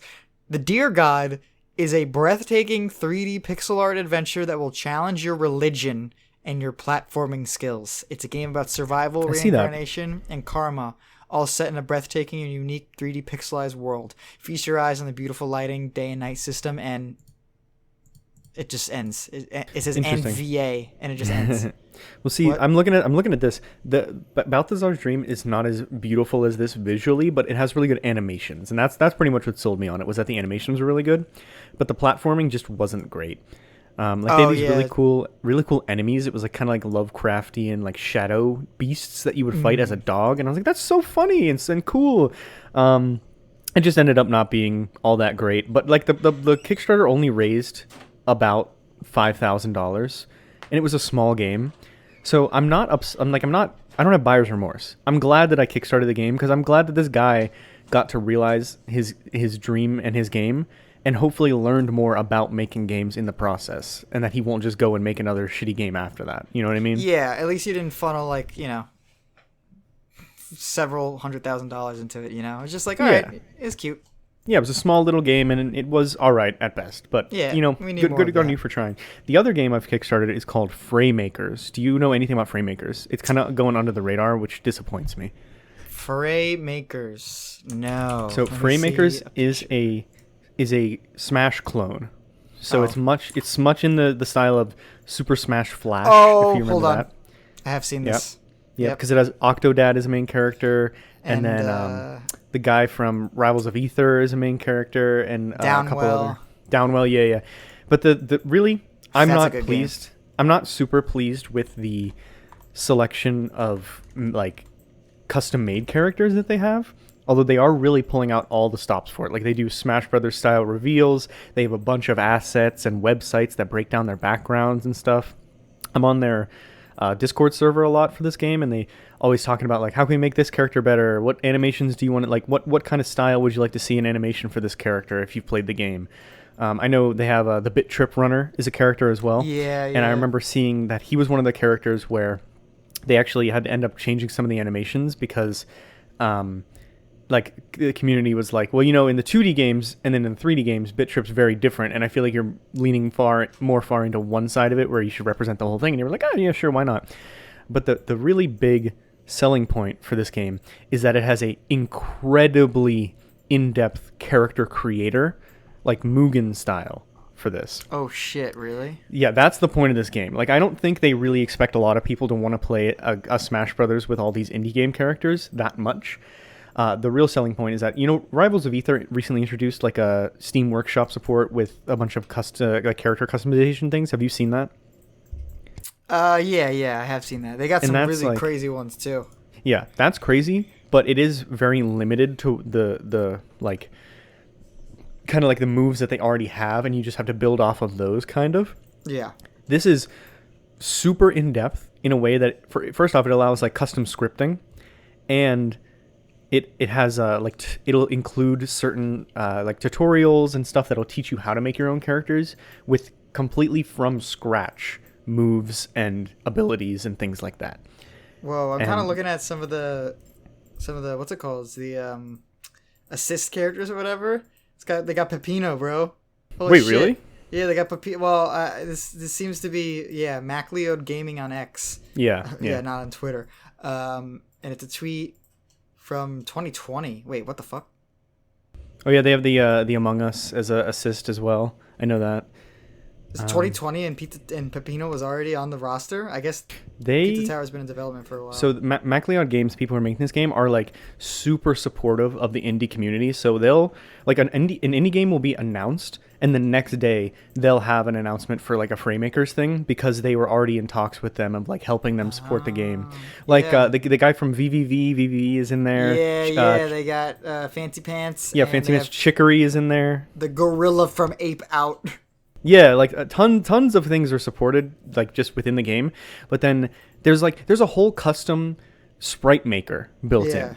Like That is that's how awesome. in depth that it goes, and that's why I kickstarted this because I really believe that if this takes off and the customization tools are actually intuitive and good, that this could be like the Mugen for Smash Brothers, and that's all I want really. I don't need it to be any more than that. That would be sick. See, I like that a lot. Yeah, so I'm very pleased with that one. It hasn't come out yet. It still has a long development cycle ahead of it. I believe they're really ambitious with this one, but they raised a lot of money, so we'll see what they get. Visually, it looks quite good. Yeah, their animation team works really hard. Yeah, I can tell. And then I love sprite work too. Oh yeah, absolutely. More 2D games need to come out. It's a shame that they don't. I agree. Oh, I think my Framemaker's wish list. Baldi from Baldi's Basics. All right. That's all I needed to see. So I don't want to dwell on this too much since we're going kind of long on this, but I just wanted to talk a little bit about how all of this crowdfunding of games has impacted the present day crowdfunding of games. And I'm sorry to say, it's not really that good. So I was looking through Kickstarter and I was like, let me look at what are some of the most recent, not most, but the most successful Kickstarters of all time. And I pulled out 4 that I want to just briefly touch on with you. Oh, So- there's one that I'm interested in. Yeah. So one of them that just recently finished, I remember hearing about this in the news maybe last month, Ratatan. Are you familiar with Patapon for the PSP? No. So Patapon is a PlayStation second-party game, I believe. It was like a little indie, but the PlayStation published, and it was... I believe that's right. It might be actually developed in-house. Either way, it was a PlayStation game, and it was like a rhythm game where you controlled this little army, and you would have to march along to the beat and attack monsters. It was kind of like a Pikmin rhythm 2D game in a way. Right. And it's pretty cool. I only played a little bit of it back in the day, but this new one came out, and they were like, well, they made Patapon 2, and then I don't know if it ever got a third one, but I know they recently got a remaster. But basically, the original creators were like, PlayStation is in a different place now than they were back then. They're not supporting these small games, these indies like they used to be. We're just going to make our own thing. And so it's Ratatan, which is it's just Patapon, but they reskin some stuff. And I'm looking at it right now. It's quite silly. Yeah, and they're adding multiplayer and like building up the budget a lot more than any of the other ones, where I think they raised about 1.5 mil for it. And that's a good use of Kickstarter, in my opinion, where this known dev is coming out with a game that has a very big cult following and already has a lot to show. It's not like we haven't started development yet. We already have a lot to show. We would like to raise a decent amount of money to help us get this across the finish line, since we don't have PlayStation backing. That our games are good. We're just literally doing that again. And so far it seems to be like pretty successful, and people are pretty optimistic about it. So we'll see how that turns out. I actually have seen Patapon before. Yeah, Patapon, it's like, what's that other one? That other PSP game. Not Topsy-Turvy. You know what I'm talking about? Oh, fuck. You said Topsy-Turvy. That brought me back. No, unfortunately not, because I didn't have a PSP. Oh, man, I can't think of what it's called, but you play as like a blob. People in the chat don't know what I'm talking about. Yeah. But another one, I didn't know this was a Kickstarter game. Sea of Stars, which just came out last week on like everything. Oh, yeah, you didn't know that? I didn't know it was a Kickstarter game. No, I had no idea. And it's on Game Pass and PS Plus, so they definitely got that bag from the console manufacturers. But it's also on Switch. It's also on Steam. It has physical editions coming out. It's a huge game right now. And it looks like they just channeled all the success of The Messenger, which was their previous game, and said, hey, we want to make another really, really cool retro throwback.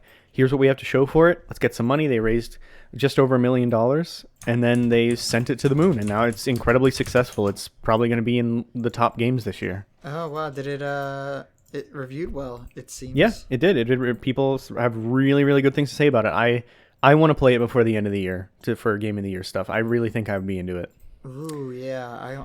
You already intrigued me with this. Yeah, I think we talked about Sea of Stars a couple episodes ago. Yeah, we did. I had no idea it was a Kickstarter game, but that's how a lot of these games come out now. Like Friday Night Funkin', I didn't know that was a Kickstarter game, but it was. Neuron activation. I hear Friday Night Funkin', I get scared. I go, maybe I shouldn't voice my opinions about Friday Night Funkin' out of lieu of us not being clowned on by the chat. So let's move on to the next one. Now I'm kind of interested. The next one is Shenmue 3. But okay, do you know the story about Shenmue 3? Of course. This is where I want to get into a brief discussion about how Kickstarter nowadays is being used in the wrong ways by a lot of people. People be using Kickstarter and other crowdfunding sources to be kickstarting things that nobody wants. That nobody wants, and that don't need Kickstarted. Well, apparently people did want it. Okay, yeah, I guess a lot of people did want Shenmue 3, but it certainly didn't need to be Kickstarted, considering they announced the Kickstarter on PlayStation's E3 stage. Wait, what? They announced Shenmue 3 with its accompanying Kickstarter campaign at E3 in the PlayStation press conference, main stage. Man. You know what that reads as? That kind of reads as like these dudes on the Shenmue 3 team being like going up to Sony execs and being like, we want to make Shenmue 3. We need to finish the story. We need to do all this. And they're like, making a good decision for once. And they're just like, no one fucking wants that. No one's going to play that. No one even played the first two. So like, stop. And they're like, come on, please, please, please. And they're like, all right, you know what? I'll give you this. I'll give you this thing on the E3 stage, right? During our presentation. And if you make money, then there you go. Then you can do it. That's what that reads as. I don't think it's that. I think it's... No, well, definitely not that. Well, no, I know it's not that, but here's what I think. It's just as shady, where it's people making Shenmue 3. I think it was Deep Silver, right? Maybe they were the publisher. I don't know. I mean, look it up. They because Shenmue 1 and 2 have a cult following, but they haven't ever really reviewed that well, and they aren't that popular. No, So it's so like it's almost like a simulator in a way. Like I've never seen footage of Shenmue and been like, I want to play this. It's like an acquired taste. Yeah, but so what I think happened was I think they started making this game and quickly realized like this isn't even as good as the other Shenmues. It's not as good as those, and they weren't even that great to begin with. And people at Sony, or I don't think Sony had anything to do with it, so that's why I'm confused how it ended up on their stage.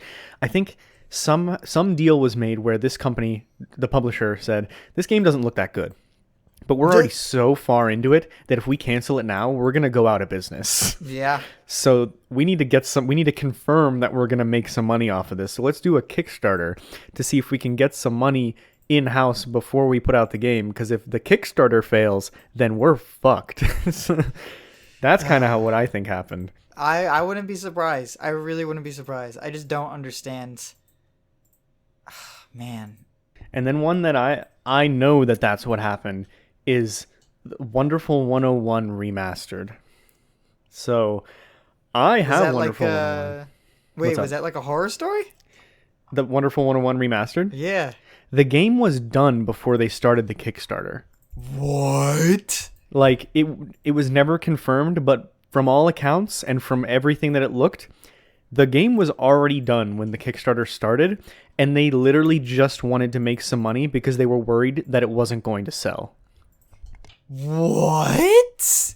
Like, that's not confirmed, and there are some leaks that confirm that, and I don't want to give, leaks any credence unless they're true, but, like, look, I'm gonna look it up. Wonderful 101 Remastered Kickstarter. I'm gonna pull up the Kickstarter page and go to the very first post where they already have a trailer for it. Wait. Because that's another thing I just realized. What? You're doing Kickstarter to remaster a game? What? Yeah, and first, a game that was on Wii U. Yeah, a game that was on Wii U. It's not like it needed remastered that much. You couldn't get the funding to just port the goddamn game? Wait, I just don't understand. Yeah, for all intents and purposes, this is just a port to consoles that aren't Wii U. And I think they just didn't have the Nintendo backing. And they were like, well, I don't know if we're going to make any money on this, but why do it? Why do it? And why do you need $1.5 million? I think they raised $1.5 million. Let me see, what was their goal? I don't even know if I can see the goal now that the campaign is ended. $30. A goal of 5 million yen. So let's convert that to dollars. 5 million yen to USD. Their goal was about... No, not euro. Yen. Hang on. It is stunned. about $36,000 was their goal. Oh, okay, that's not that bad, I guess. And they raised... Let's see. They ended up raising $1.5 million. What? For a game that was like, and it's just like you can tell that they already were in too deep. Let's do some quick math. Let's do some quick maths here. All right, it raised $1.5 million. Actually, almost $1.6 million through 33,000 backers. Let's see the average donor, how much they gave. So it's divided by 33, $199. Average donor gave almost $50. Well, I think that was the tier that you got the game. Like, this was a full price release. It wasn't a discounted release. I just don't. I don't understand. I can't imagine going on Kickstarter and browsing Kickstarter and be like, what do I want to help fund today? And seeing like, oh fuck, dude, imagine seeing like Pikmin 3 Deluxe on Kickstarter, and you're like, what? Oh. Yeah, what? Well, yeah, I think this was kind of stained Platinum Games' reputation a little bit because just most people kind of knew what was going on, but they still supported it somehow. Ooh, I guess, you're a fan of Wonderful 101.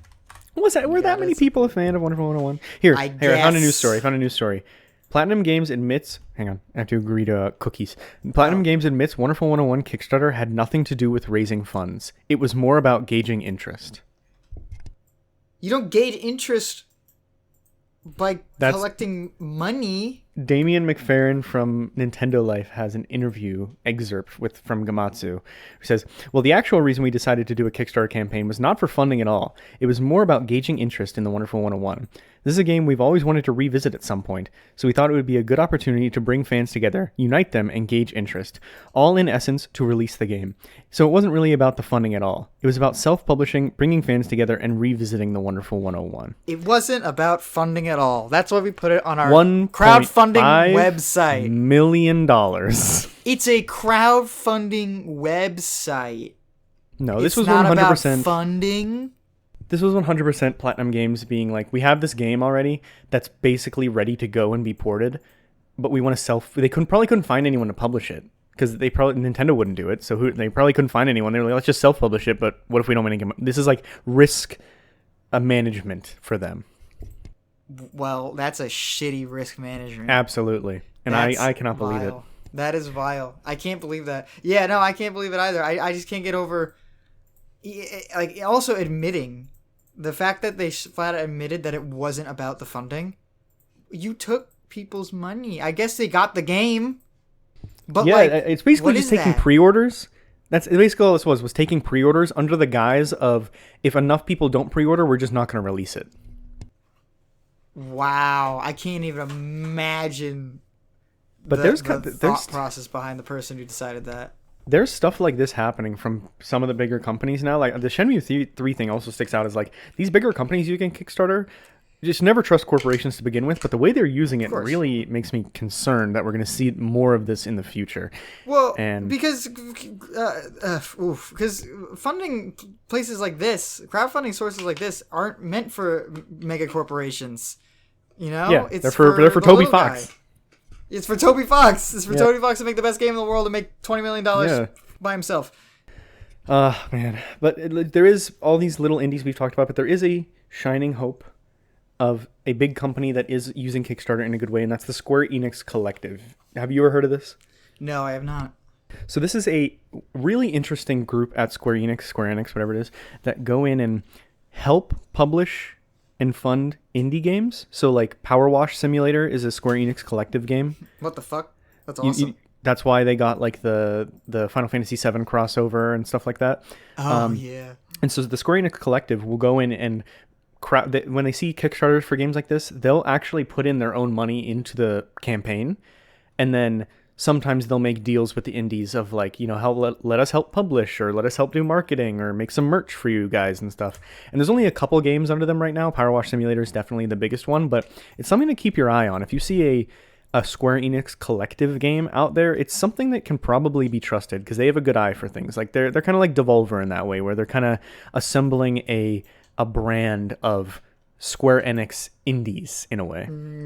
Yeah. Well, they're more of a publisher now at this point. Yeah. But I like the way that they actually fund the Kickstarter campaign instead of coming in and being like, no, we'll just pay for the game. Like they're still letting the developers do their own thing, which I think is cool. That is nice amongst all the, amongst all the slop. Yeah, amongst all the weird Square Enix decisions. Oh yeah, don't even get me started on that. every Japanese video game company got that one guy in the boardroom making the weird decisions. Oh yeah, and everyone else in every other all the consumers are like, what the fuck? Yeah, but yeah, that's kind of like where we are with Kickstarter right now, where there's still some of these success stories of these little indies coming out, or bigger indies that need a little bit extra help to get over the finish line, and then they become very successful, and perhaps they get acquired by a bigger company afterwards, and it's leading to a lot of success. I mean, Double Fine came back from the dead using Kickstarter, and now they're first-party studio at Xbox, and they made Psychonauts 2 and everything. Sea of Stars. Yeah, I heard it was good. Sea of Stars, you see how popular that is right now, and they're not acquired by anyone, but they're, being in good terms with all the other platforms because of how this Kickstarter helped them make Sea of Stars something bigger than it originally would have been. So yeah, and then a lot of this stuff is hit or miss. You kind of have to feel it out. But I overall, despite the Shenmue 3s and the Wonderful 101 remasters of the world, I'm still very hopeful when I see these cool Kickstarter games go up that they can be trusted for the most part. You just have to find one that really speaks to you. I would, doubling back to Shenmue 3, because so interested in that story. I suggest everyone listening, and you too, Jake, you should watch the Vinesauce Joel Shenmue 3 video, because that is a person. I feel like that is the probably the accurate representation of the average individual who played that game. Because he was so excited for it, and he started playing it and everything like that, and it was misery for him. It was absolute misery. And at the very end of the game, because I believe Shenmue 3 was kind of supposed to be like the end, you know, 18 they aren't years getting later. another one. Yeah, they're really not getting another one now. But it's, 18 years later, we're going to finish the story, right? And then the finale is like you fight the boss, like the big bad, for like 10 seconds or something like that. And then like the house you're in like burns down and he gets away, and you hear like real despair in Joel's voice, and he's just screaming. He's like, no, get the fuck back here. He's just miserable. And he's laughing, but you can tell that he's a damaged man after it was all said and done. That's awesome. So yeah, I don't know. everyone I watch think that. with Kickstarter, you have to keep your guard up and just like really investigate before you back something. But for the most part, I think you should trust small devs and Yeah. not the big ones. And that's what we'll leave it. Do you have a special segment you wanted to do? Oh yeah, I guess it's about that time. It's all right. We got a special guest in the studio. The studio Today. Yeah, the studio today. She's got a nice 5-minute slot. She paid money for this to be on here. A crisp 5. Yeah. 5 minutes on the clock. 5 minutes on the clock. Hold on. Here we go. You want to introduce yourself? She's putting on the headphones. Hello, it's me, Eila. I know Jonathan Hi, talks Eila. about me all the time, and I'm the highlight of this podcast today. Thank you very much for having me. Thank you for being here. All What are right, you here to talk about Let today? me know when you're going to start talking about the game, because I'm going to start the timer. I'm starting. Okay. Okay. 5 minutes, go. Yes, today I'm here to talk about The Sims, specifically The Sims 4, and more specifically the newest expansion pack. So what is the newest expansion pack? So it is Ranch. I forget the actual name, but it not ranch dressing, but Ranch. like horse ranch. And let me tell you something.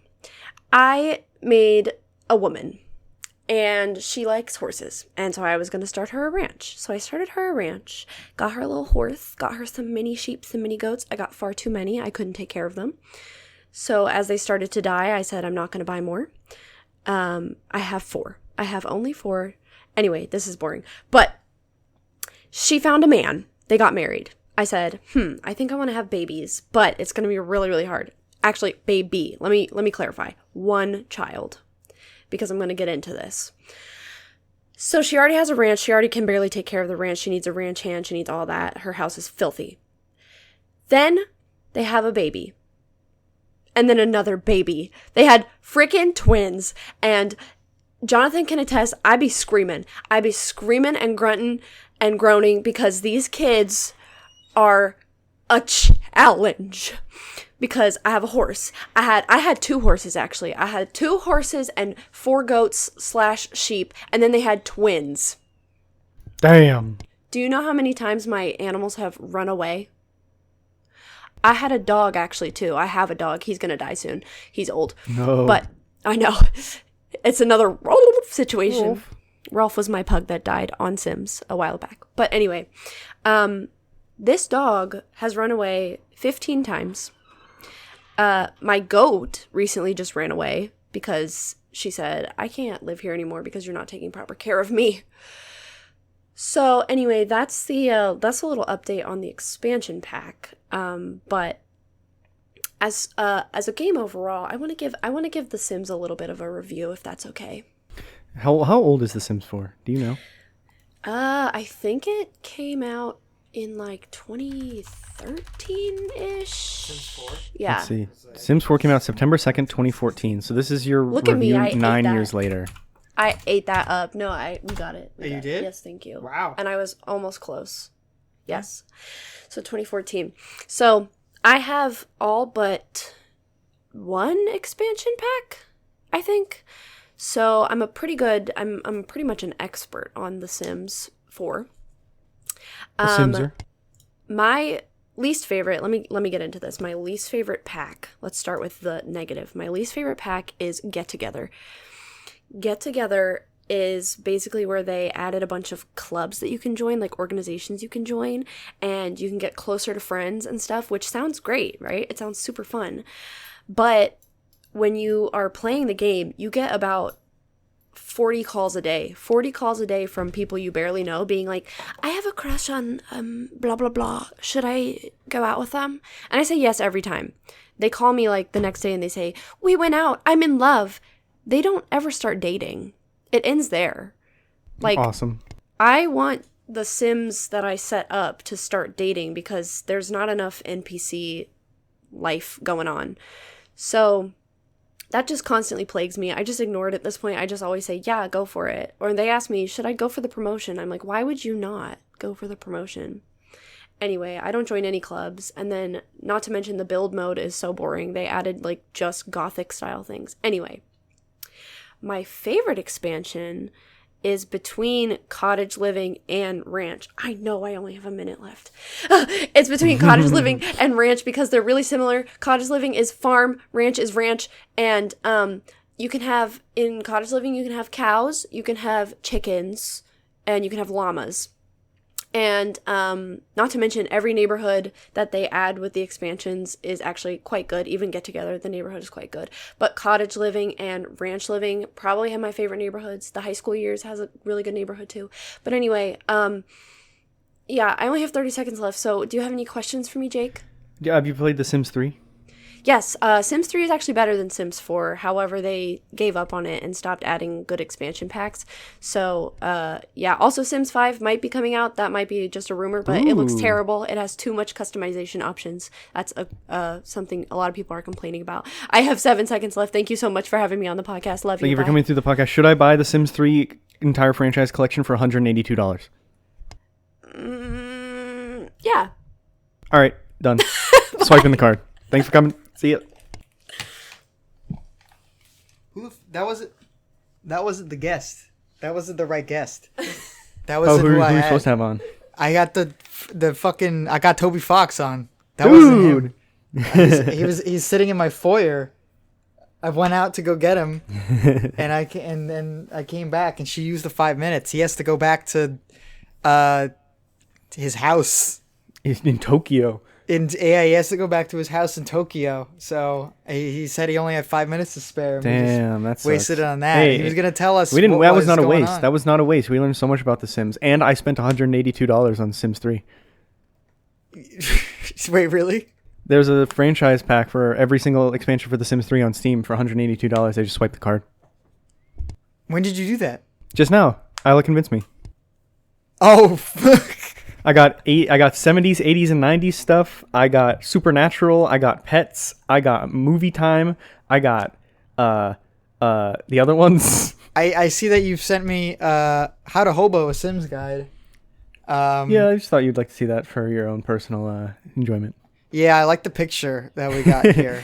But yeah, Toby Fox was gonna tell us the release date for chapter, or 3. Like the full game, chapter 3, the full game. But he's a little maybe mad next at time. me. Maybe we'll get him on Zoom next time. All right. Yeah, we'll get him on Zoom, I guess. All right. Well, thank you, Eila, for coming through for your little Sim segment, and thank you everyone for watching Eila. this episode of the Softlock Podcast. Jonathan, you have anything for the crowd before we send off?